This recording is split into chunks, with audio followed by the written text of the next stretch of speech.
Well, it's almost Christmas 2021. I've finished official work, so I'm playing around in my office at the moment, and I bought this super duper Rohde Schwarz. It's not exactly an audio signal generator because it goes from 1 Hz to 1.3 megahertz. See that? But I do know this quite well because we use it on the test rig, and it's got GPIP interface, and I've repaired mine twice, so I kind of know my way around it. There's my one up there, look, you can see it on the shelf. Lovely piece of kit, so accurate.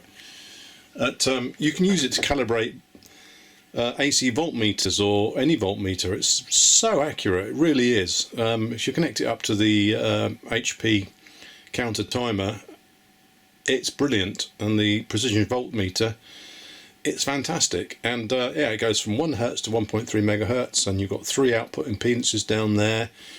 You've got a sweep output, you've got digital input. Oh, it's lovely, and it's a really big piece of kit. I don't know how much they cost when they were new, but they can't have been cheap.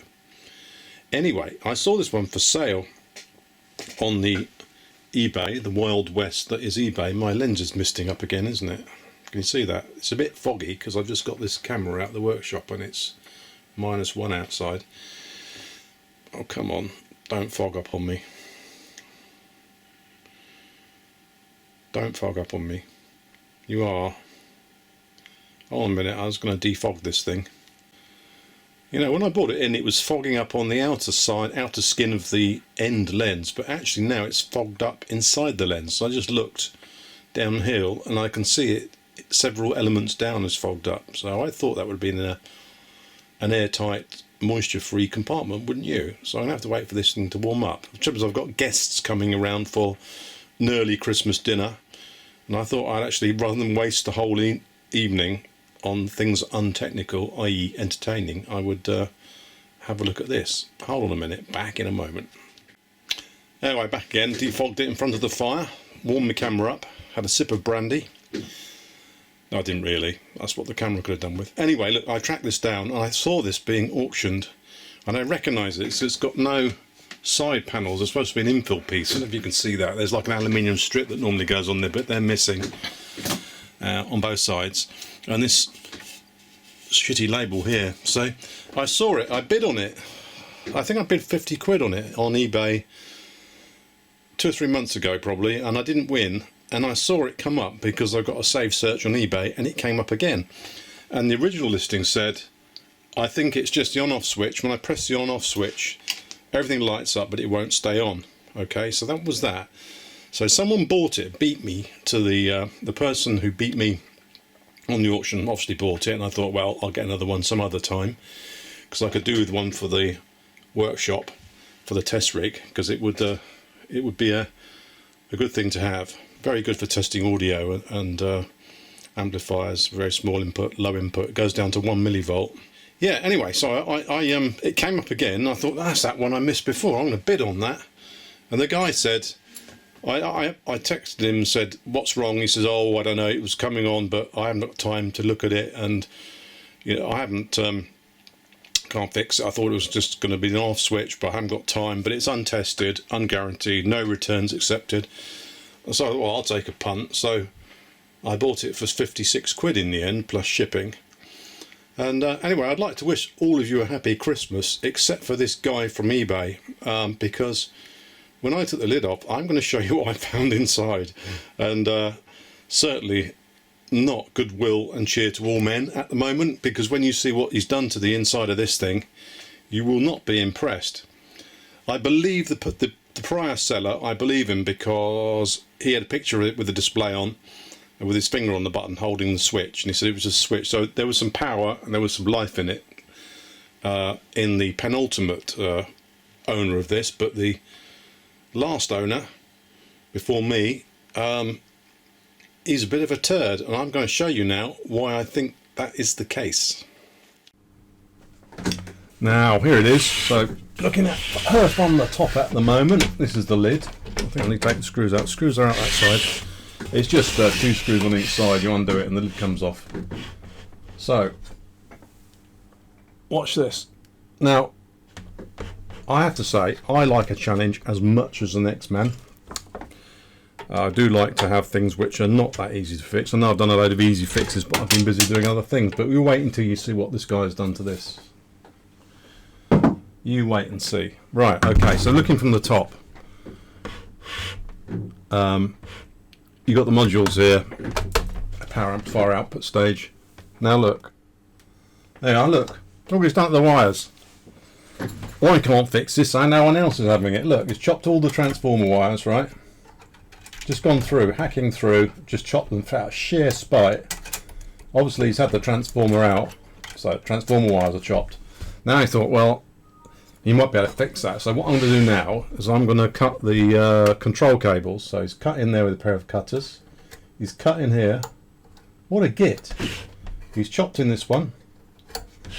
And that one, I'm not sure what that is, but he thought, well, I'll chop that as well. I'll go with my cutters so that no one else can fix it if I can't have it. And have a little fit of temper. Yeah, and now if I just come up to this end, up to that end there. Anything else? Oh yeah, we'll just cut the output wire there. Look, so he's cut the coax off. You see that? Choppy. Anything done onto that board? Now, fortunately, he managed to restrain himself on the display board. He didn't feel like cutting any transistors off, which I think I would have been particularly pissed off about. Cables I can cope with. So that's that side. So you can see it's not a pretty. Lovely fans in these.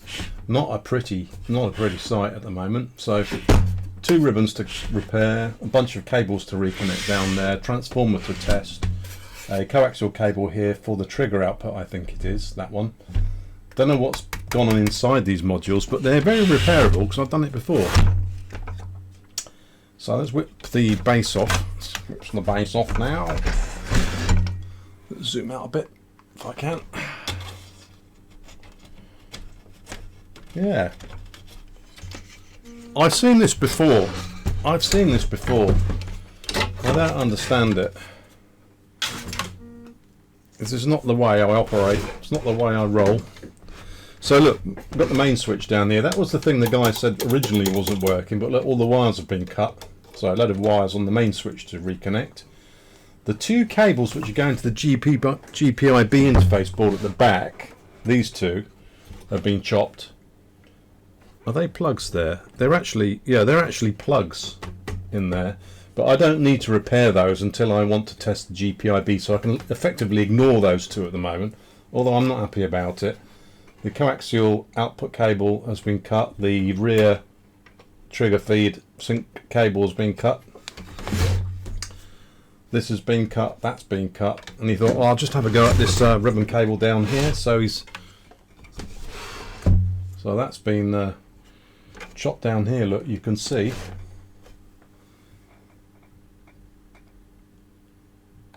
Look at that. It's been cut as well. So I think I can join those 2 together. I can do without most of these. I can reconnect all the bare bones of her, the guts of her, and fire her up and see whether she's actually doing anything. But do you understand it? Do you understand why they've done that? I don't think it's a basket case, because otherwise why would you cut these when you can plug them in? You wouldn't bother cutting those because they're just plugs that plug into this GPIB interface board to the GPIB interface connector and option switches at the back. So I'm going to have a go at breathing some life into her over the next few weeks. I'm going to fix her, and unfortunately I bought them months ago, so I can't send it back. I sent the guy a nasty email, but that's about all I can do. But I just want to fix it just to spite him, to show how useless he is anyway. So yeah, that was lurking in my little Christmas treat of engineering porn. I thought I was going to open her up, fix a switch, calibrate her, and have a lovely time. And then what have I got? I've got a bunch of soldering to do and remedial restorative work on what is a very beautiful piece of engineer porn. Lovely thing, so accurate, love it. Anyway, thought you might be interested in that. Leave your comments below. Suggest what I should say to this guy. He is English. That I do know, and his name is Graham, but I can't really say much more than that. So yeah, so that was that. Leave a like if you like, or leave me a comment. If you don't like to see rants about things people sell me, then say that too, and I won't do any more. But I need to get it off my chest, and there it is. Have a great Christmas and a happy New Year.